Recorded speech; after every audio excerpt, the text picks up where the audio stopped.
ವೀಕ್ಷಕರೇ ನಮಸ್ಕಾರ. ನಾನು ನಿಮ್ಮ ನಾಗರಾಜ್ ಚೋಳೂರ್, ಪ್ರಖ್ಯಾತ ಜ್ಯೋತಿಷಿ, ವಾಸ್ತು ಹಾಗೂ ಸಂಖ್ಯಾಶಾಸ್ತ್ರಜ್ಞರು ಮಾತನಾಡ್ತಾ ಇರ್ತಕ್ಕಂಥದ್ದು. ವೀಕ್ಷಕರೇ, ಇವತ್ತಿನ ಸಂಚಿಕೆಯಲ್ಲಿ ಉಚ್ಚಿಲದ ಹತ್ರ ಮಂಗಳೂರಿನಿಂದ ಉಡುಪಿಗೆ ಹೋಗೋ ಮಾರ್ಗದಲ್ಲಿ ಉಚ್ಚಿಲದ ಹತ್ರ ಇರ್ತಕ್ಕಂಥ ಪಡುಬಿದ್ರೆಯಿಂದ ಒಬ್ಬರು ಕಸ್ಟಮರ್ ನನಗೆ ಫೋನ್ ಕಾಲ್ ಮಾಡಿ ನಮ್ಮದೊಂದು ಜಾತಕದ ವಿಮರ್ಶೆ ಮಾಡಿ ಸಲಹೆ ತಿಳಿಸಿ ಅಂತೇಳಿ ಕೇಳಿದ್ದಾರೆ. ಇವರು ಯೂಟ್ಯೂಬ್ ಫೇಸ್ಬುಕ್ನಲ್ಲಿ ವಿಡಿಯೋವನ್ನು ನೋಡಿ ಕರೆ ಮಾಡಿದ್ದಾರೆ. ಇವರ ಜನ್ಮ ದಿನಾಂಕದ ಪ್ರಕಾರ ಜಾತಕದ ಕುಂಡಲಿಯನ್ನು ನೋಡಿದರೆ 8/12/1998 10 ಗಂಟೆ 10 ನಿಮಿಷ ಬೆಳಿಗ್ಗೆ, ಮಕರ ಲಗ್ನ, ಗುರು ಕೇತು ಕುಂಭ ರಾಶಿಯಲ್ಲಿ ಸ್ಥಿತರಾಗಿದ್ದಾರೆ. ಶನಿ ಭಗವಾನರು ಮೇಷ ರಾಶಿಯಲ್ಲಿ ಸ್ಥಿತರಾಗಿದ್ದಾರೆ. ಚಂದ್ರ ಕಟಕ ರಾಶಿಯಲ್ಲಿ ಸ್ಥಿತರಾಗಿದ್ದಾರೆ. ರಾಹು ಸಿಂಹ ರಾಶಿಯಲ್ಲಿ ಸ್ಥಿತರಾಗಿದ್ದಾರೆ. ಕುಜ ಕನ್ಯಾ ರಾಶಿಯಲ್ಲಿ ಸ್ಥಿತನಾಗಿದ್ದಾನೆ. ರವಿ ಬುಧ ವೃಶ್ಚಿಕ ರಾಶಿಯಲ್ಲಿ ಸ್ಥಿತರಾಗಿದ್ದಾರೆ. ಶುಕ್ರ ಧನಸ್ಸು ರಾಶಿಯಲ್ಲಿ ಸ್ಥಿತರಾಗಿದ್ದಾರೆ. ಇವರು ಕೇಳಿರುವ ಪ್ರಶ್ನೆ, ನನಗೆ ವಿವಾಹ ಸೆಟ್ಟಾಗ್ತಾ ಇಲ್ಲ, ಕಾರಣ ಮತ್ತು ಪರಿಹಾರ ತಿಳಿಸಿ ಅಂತೇಳಿ ಜಾತಕದ ವಿಮರ್ಶೆ ಮೇಲೆ ಕೇಳಿದ್ದಾರೆ. ಇಲ್ಲಿ ಜಾತಕವನ್ನು ನೋಡಿದರೆ ಮಕರ ಲಗ್ನ ಆಗಿರೋದ್ರಿಂದ ಲಗ್ನಾಧಿಪತಿ ಶನಿ ಭಗವಾನರು ನೀಚರಾಗಿದ್ದಾರೆ. ನೀಚರಾಗಿ 10ನೇ ದೃಷ್ಟಿಯಿಂದ ಲಗ್ನವನ್ನು ನೋಡ್ತಾ ಇದ್ದಾರೆ. ಸಪ್ತಮಾಧಿಪತಿ ಚಂದ್ರ ಬಲಿಷ್ಠನಾಗಿದ್ದಾರೆ, ಸಪ್ತಮ ಸ್ಥಾನದಲ್ಲೇ ಇದ್ದಾರೆ. ಆದರೆ ಗೋಚಾರ ರೀತಿಯಲ್ಲಿ ಇವರಿಗೆ ಗುರುಬಲ ಇಲ್ಲ.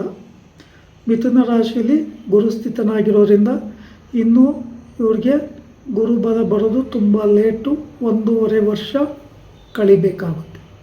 ಅಂತಹ ಸಮಯದವರೆಗೂ ಗುರುವಿಗೆ ಸಂಬಂಧಪಟ್ಟ ಪರಿಹಾರಗಳನ್ನು, ಅಶ್ವತ್ಥ ವೃಕ್ಷಕ್ಕೆ ಪ್ರದಕ್ಷಿಣೆ ಆಗ್ತಕ್ಕಂಥದ್ದು, ರಾಘವೇಂದ್ರ ಸ್ವಾಮಿ ದೇವಸ್ಥಾನದಲ್ಲಿ ಪೂಜೆ ಕೊಡೋದು, ಸಾಯಿಬಾಬಾ ಮಂದಿರ, ದತ್ತಾತ್ರೇಯರ ಸಾನ್ನಿಧ್ಯ, ಅಥವಾ ಯಾರಾದರೂ ಉತ್ತಮ ಗುರುಗಳಿದ್ದರೆ ಅವರ ಆಶೀರ್ವಾದ ಪಡ್ಕೊಳ್ಳೋದು ಬಹಳ ಉತ್ತಮ.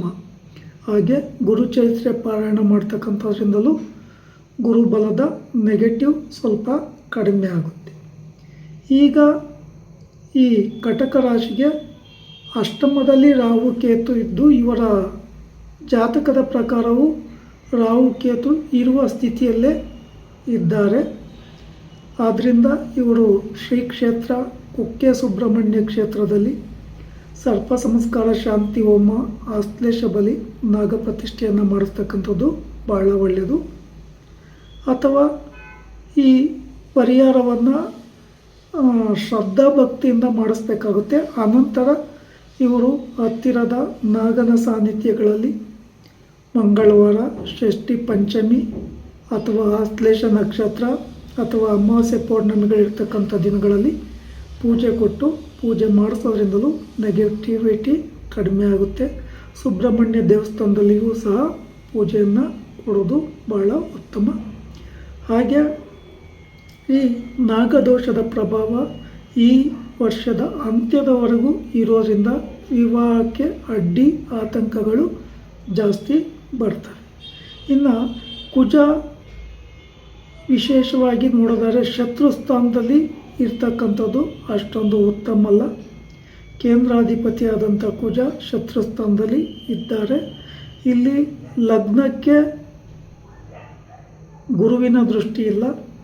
ಗುರುವಿನ ದೃಷ್ಟಿ ಬರ್ತಕ್ಕಂಥದ್ದು ಜೂನ್ ನಂತರ. ಜೂನ್ 1ರಿಂದ ಇವರ ಮಕರ ಲಗ್ನಕ್ಕೆ ಗುರುವಿನ ದೃಷ್ಟಿ ಬಂದು ಅವಕಾಶ ಸಾಧ್ಯತೆಗಳು ಇರ್ತದೆ.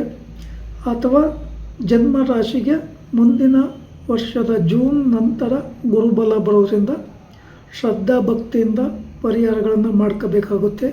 ಹಾಗೆ ಶನಿ ಭಗವಾನರ ದೃಷ್ಟಿ ಲಗ್ನಕ್ಕೆ ಈ ಜಾತಕದಲ್ಲಿ ಸ್ಥಿತರಾಗಿರೋದ್ರಿಂದ ದೃಷ್ಟಿ ಇರೋದ್ರಿಂದ ವಿಶೇಷವಾಗಿ ಶನಿ ಭಗವಾನರಿಗೆ ಸಂಬಂಧಿಸಿದ ಪರಿಹಾರಗಳನ್ನು ಶ್ರದ್ಧಾ ಭಕ್ತಿಯಿಂದ ಮಾಡ್ಕೋಬೇಕಾಗುತ್ತೆ.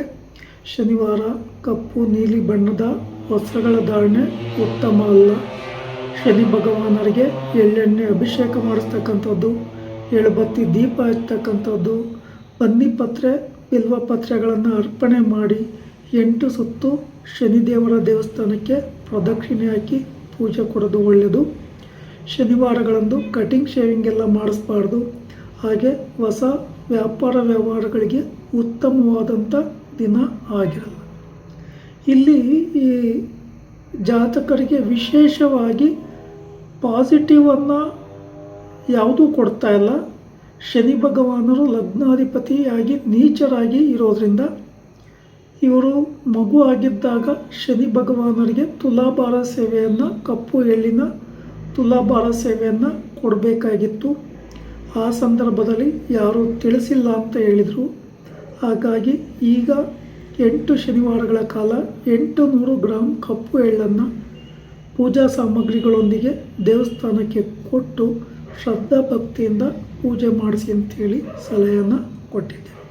ವೀಕ್ಷಕರೇ, ಈ ವಿಡಿಯೋ ಇಷ್ಟ ಆಯಿತು ಅಂದರೆ ಲೈಕ್ ಮಾಡಿ, ಶೇರ್ ಮಾಡಿ, ಫಾಲೋ ಮಾಡಿ, ಆ ಲೈಕನ್ನು ಒತ್ತಿ, ಬೆಲ್ ಐಕನ್ ಒತ್ತಿ. ನಮಸ್ಕಾರ.